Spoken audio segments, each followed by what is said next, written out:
Imagine you're standing in front of a brand new government building in Dakar, Senegal. The flag is flying, the anthem is playing. Independence was declared 64 years ago, but walk into the central bank and you'll find something extraordinary. The printing presses for the national currency are 3,000 miles away, in a factory outside Paris. Not a metaphor, not an exaggeration. 14 African countries, 210 million people, $313 billion in combined GDP, still print their money in the capital of their former colonizer. They can't set their own interest rates. They can't devalue to help farmers compete.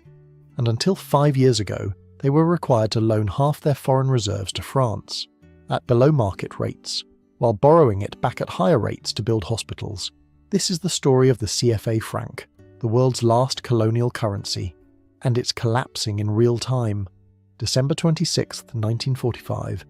The same day, France ratifies the Bretton Woods Agreement. World War II just ended. France is broke. The French franc is in freefall, and French officials are staring at a problem. If they devalue the franc to match the new dollar-based system, it's going to devastate their African colonies. These territories depend on France for imports, machinery, textiles, food. A weaker franc means those goods just became unaffordable. So René Pleven, the French finance minister, comes up with a genius solution. He creates a separate currency for the colonies, the CFA franc, pegged to the French franc at a favourable rate, guaranteed convertibility, total stability. He even frames it as charity. Quote, "Metropolitan France, wishing not to impose on her faraway daughters the consequences of her own poverty, is setting different exchange rates for their currency." Beautiful rhetoric. Except it's a trap. France created a currency that locked African economies into permanent dependency. The colonies could import French goods cheaply, great for the urban elite buying Citroëns, but they couldn't export competitively. Their farmers couldn't sell cocoa or cotton abroad because the CFA franc was too strong. Their factories couldn't compete with European imports. The system guaranteed that Africa would consume, not produce, and it gets darker. In 1958, Guinea votes for independence. Ahmed Sékou Touré tells Charles de Gaulle, "We're out." France responds with scorched earth, pulls every civil servant, rips out equipment, cuts market access. The country is left in ruins. Then comes Operation Percy. French intelligence floods Guinea with counterfeit Guinean banknotes. The goal? Destroy the new currency. Prove that independence equals chaos. It's financial warfare disguised as monetary policy. The message to every other African leader was crystal clear. You do not control your money, we do. Fast forward to today. 14 countries still use the CFA franc, 8 in West Africa, the Wemi zone, 6 in Central Africa, CMAC. Different currencies, same rate, 655.957 CFA francs to €1. Fixed, guaranteed by the French Treasury. Here's how the mechanism works. Each region has a central bank, the BCAO in Dakar for West Africa, the BRC in Yaoundé for Central Africa. These banks manage the money supply, set interest rates, conduct monetary policy. Except they don't really, because every decision has to clear an operations account held at the French Treasury. For decades, member countries were required to deposit 50% of their foreign reserves into this account. Think about that. Burkina Faso, one of the poorest countries on earth, was loaning half its reserves to France, a G7 superpower, at rates below what France pays on its own bonds. Then Burkina Faso borrows that money back at higher rates to build schools. It's not a partnership, it's a rentier relationship with a flag on top. The CFA franc is pegged to the euro. A strong currency designed for Germany's industrial exports, not Chad's cotton farmers. This makes imports cheap. Perfect if you're buying a Mercedes in Abidjan, but it crushes local producers. A farmer in Senegal trying to sell peanuts to Asia. His currency is overvalued by 15, maybe 20%. He can't compete. Meanwhile, European goods flood the market because they are artificially cheap. Economists have a term for this. Dutch disease without the oil boom. You get all the pain of an overvalued currency with none of the resource revenues to cushion the blow. The result? Intra-regional trade in West Africa is 11% of total trade. In the Eurozone, it's over 60%. Central Africa, 6%. These countries don't trade with each other. They trade with Europe, by design. Now, defenders of the CFA franc will tell you, but it works, and they're not entirely wrong. CFA Franc countries have achieved something remarkable: low inflation. Côte d'Ivoire averaged 6% inflation over 50 years. Ghana, right next door, not in the franc zone, 29%. During the 2020 COVID crisis, CFA countries grew 0.3%, while the rest of sub-Saharan Africa contracted 1.7%. The system delivers stability, no question. But here's the problem: stability isn't the same thing as prosperity. Two economists, Shantianan Devarajan and Danny Roderick, ran the numbers. CFA Franc countries were trading away roughly 1 percentage point of GDP growth to reduce inflation by 1 percentage point. In some cases, like Gabon, the country was sacrificing a full point of growth to cut inflation by half a point. Think about what that means for a poor country. You're giving up jobs, investment, infrastructure, all to keep prices stable, and it shows up in the data. Between 1960 and 1990, CFA countries grew faster than their neighbours. But since 1994, after a massive devaluation, they've fallen behind. Why? Because the fixed exchange rate prevents the one thing developing countries need to industrialise: a competitive currency. Look at Taiwan, South Korea, China. They all use strategic devaluations to boost exports and build manufacturing capacity. The CFA franc system makes that illegal. You can't devalue. You can't adjust. You're locked to the euro whether it helps you or destroys you. The result is an entire region trapped in primary commodity exports. Cocoa, cotton, oil, timber, no factories, no value-added processing. Just raw materials shipped to Europe and Asia, where the real money is made. It's the colonial economy with a central bank logo, but the most damning evidence isn't economic, it's political. In 2010, Côte d'Ivoire holds an election. Laurent Gbagbo loses to Alassane Ouattara. Gbagbo refuses to step down. France backs Ouattara. So what does France do? They order every French bank in the country to shut down. The BCEAO suspends Côte d'Ivoire's access to the operations account. The payment system grinds to a halt. No one can withdraw cash. Businesses can't pay workers. The economy collapses.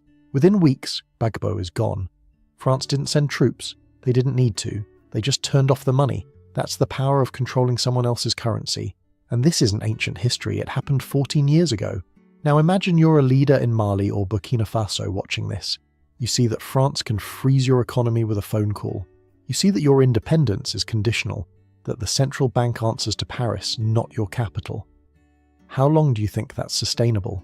By 2024, a poll found that 95% of West Africans want out of the CFA franc. Not 60%, not 70%, 95%, and it's not just talk. Between 2020 and 2023, military coups swept through Mali, Burkina Faso, and Niger.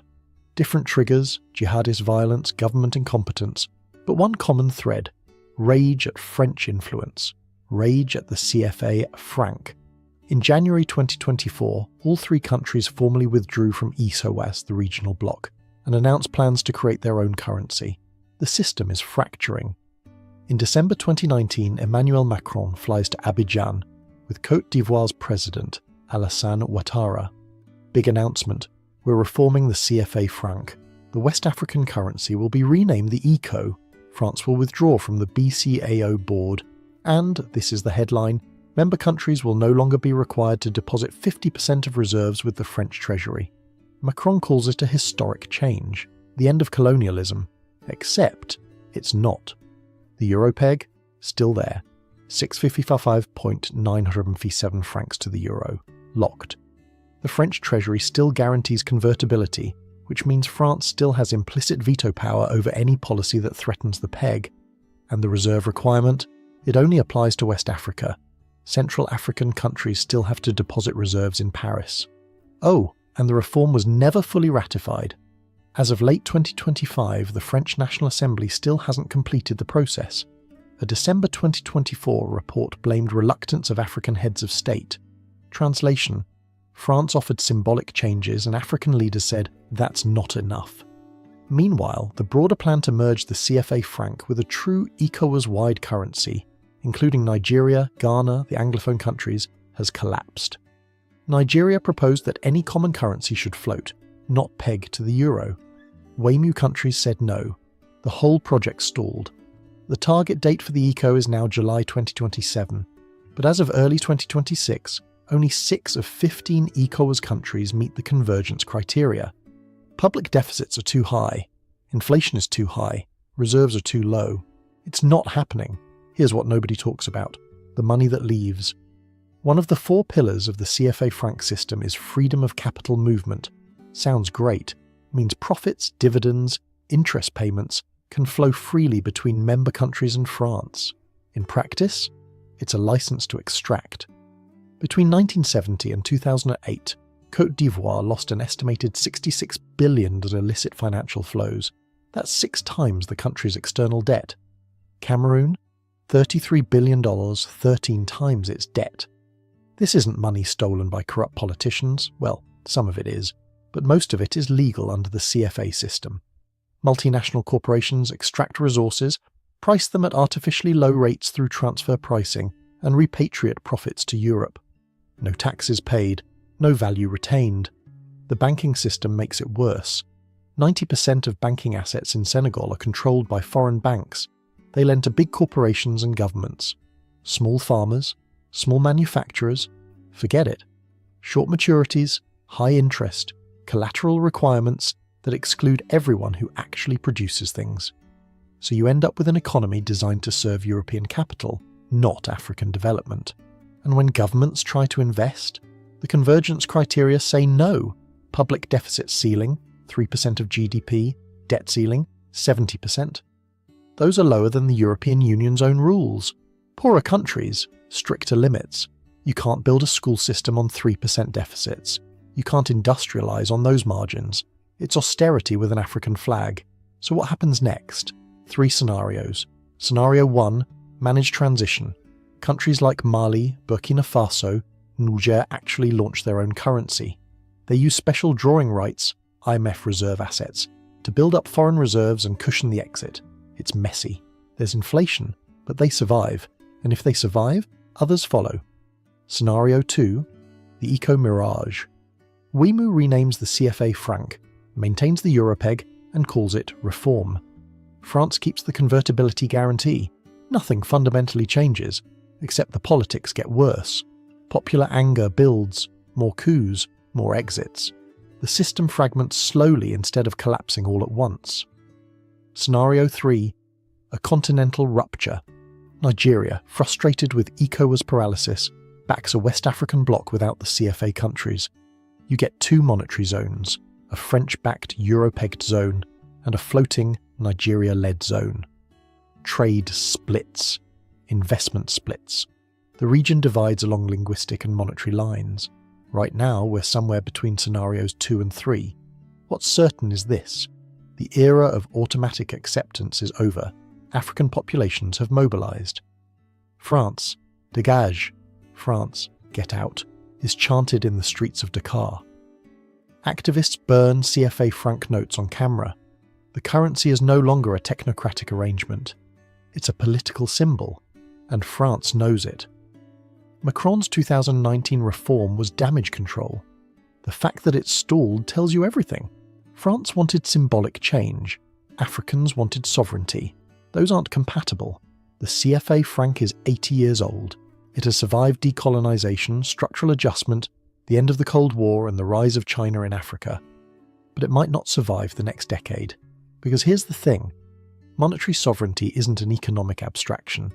It's the ability to decide how your country responds to a drought, a commodity crash, a global pandemic. It's the ability to invest in your own people without asking permission from a foreign treasury. And right now, 14 African countries don't have that. They have stability, they have low inflation, but they don't have agency. The question isn't whether the CFA franc is a good or bad system. The question is, who decides? And increasingly, the answer African populations are giving is, we do.